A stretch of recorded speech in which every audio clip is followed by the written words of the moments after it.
রসুল যেই হুজুর কেবলার নামের সাথে এখানে মাদ্রাসা আসছে, এই নবী বংশের হাতে উনি মুরিদ ছিলেন। তো ওই মসজিদে আমার সম্পর্ক ছিল, মাঝে মধ্যে আসা যাওয়া করেছি। এক বছর আমি মনে আছে, এক বছর তারাবির নামাজ পড়িয়েছিলাম। ওই মসজিদের কেশিয়ার সাহেবের ইন্তেকালের খবর যখন আমি প্রথম জানলাম, একেবারে অন্তর থেকে আসছে, ভাই চলে গেল।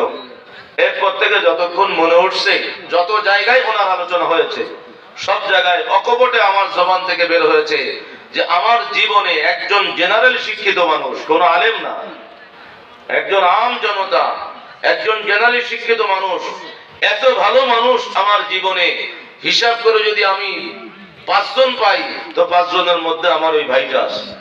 যদি 3 জন হয়, 3 জনের মধ্যে তিনি আছে। এত ভালো মানুষ ছিলেন। ওনার ইন্তেকালের পরে আমার মসজিদে ওনার কথা বলতে গিয়ে আমার চোখে পানি চলে আসছে। এত ভালো মানুষ ছিলেন। ওলামায়ে কেরামদেরকে বেশি মহব্বত করতেন। মসজিদের টাকা পয়সায় হিসাব তো কিরকম বোঝেন, যে প্রায় আমারই পরিচয়, 2 যুগের বেশি একই মসজিদের মধ্যে দায়িত্ববান তিনি। তো তিনি কেমন মানুষ, কোন আলেম না, সাধারণ মানুষ ছিলেন। তিনি যেদিন দুনিয়া থেকে চলে যাবেন, তার আগের রাতে এশারের নামাজটা মসজিদে আদায় করছেন। বাড়িতে থাকলে সব নামাজই মসজিদে পড়েন, এশাও পড়লেন, মাগরিব পড়লেন, এশা পড়লেন। এশা পড়ার পরে মুয়াজ্জিন সাহেবকে ডাকছে, মুয়াজ্জিন সাহেব আমার কাছে মসজিদের একজনের টাকা আছে, মসজিদের নির্মাণ কাজ চলতেছে 25,000 টাকা। এই 25,000 টাকা আপনি বুঝালেন। হঠাৎ করে আবার কি খেয়াল উঠলো, আরো 5,000 টাকা, যতটুকুন মনে পড়তেছে নেন, নিয়ে রাখেন, হিসাব তো নাই, বলা তো যায় না আগামীকাল আপনার কাছে আসি না না আসি।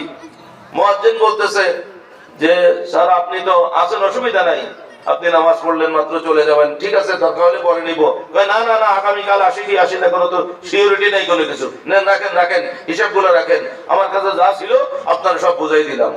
দেখা গেল ওই রাত্রিতে এশার নামাজ পড়ে তাহাজ্জুদের সময়, তার আগে যখন খারাপ লাগতেছে, এই খারাপ লাগতে লাগতে বাসা বাড়ি থেকে যখন ওনার চিকিৎসার জন্য নেওয়া হলো, ওই যে তাহাজ্জুদ পড়তেন, আবার আল্লাহ পাকের দয়ায় তাহাজ্জুদের সময় তিনি দুনিয়া থেকে চলে গেলেন। ইন্না লিল্লাহি ওয়া ইন্না ইলাইহি রাজিউন। এমন মৃত্যু কি জানান দেয়, জানান দিচ্ছে দুনিয়া থেকে যাওয়ার আগে তার শেষ নামাজটাও জামাত সহকারে ছিল। একটু মহব্বতে বলেন সুবহানাল্লাহ। এশারের নামাজ যেটা দুনিয়া থেকে চলে যাবে, শেষ নামাজ। অনেক আল্লাহর বান্দা নবীর উম্মত আছে, নামাজ পড়তে মসজিদে গেছেন, বা মসজিদের মধ্যে সাজদার মধ্যে পড়ে গিয়েছেন, ওখান থেকে উঠায় আনতে আনতে কয় নাই, আছে না নাই, কথা বলেন আছে না নাই? এমন আল্লাহর বান্দা আছে কোরআন তেলাওয়াত করতে করতে সেখানে চলে যায়। এমন আল্লাহর বান্দা আছে ভালো কাজ করা অবস্থার মধ্যে সে হঠাৎ করে পড়ে যায়, ওখান থেকে চলে যায়। এইভাবে ভালো কাজ যারা করে, সমাজের মধ্যে ভালো কাজ যারা করে, তাদের নিজের প্রচার নিজেকে করা লাগে না, মাইক দিয়ে বলা লাগে না, কথা বলেন ঠিক কিনা? কিন্তু আমাদের দেশে দেখা গিয়েছে সবকিছু উল্টা হয়ে গেছে। সমাজের মধ্যে যারা একটু নেতৃত্ব পাওয়া যায়, সমাজটা যারা চালায়, ইসলামের সামাজিক ব্যবস্থা কেমন ছিল, সমাজ যারা চালায় তারা কেমন ছিলেন, এখন যারা সমাজ চালায় তারা কেমন আছে, আপনারা সবকিছু জানেন বুঝেন, কিন্তু কেন যেন সত্যের পক্ষে থাকতে পারেন না। মিথ্যার বেলায় দেখা যায় দলটা সেদিকে বাড়ি হয়ে যায়। সমাজ যারা চালায় তাদের কাছে চরিত্র বলতে কিছু নাই, কিন্তু যখন এইরকম সভা মাহফিল পর্যন্ত হয়, কোরআনের মাহফিল, সেখানে তখন তাকে যখন বক্তব্য দেওয়া হবে তার আগে তার প্রশংসা করা হয়। অনেক ভালো মানুষ অনেক জায়গায় দানশীল করে, একটু দান সৎকার পাওয়ার জন্য হতে পারে। আবার কোন একজন নেতা বক্তব্য যারা করে, এরা আবার মাইকটা নিয়ে আবার জবাব যদি না দেয়, বলা হয় যদি ভাই সালাম দিলাম, জবাবটা তো পাইলাম না, তখন কি বলে, ওই জবাব কি তোমার শোনাই দেওয়া লাগবে নাকি?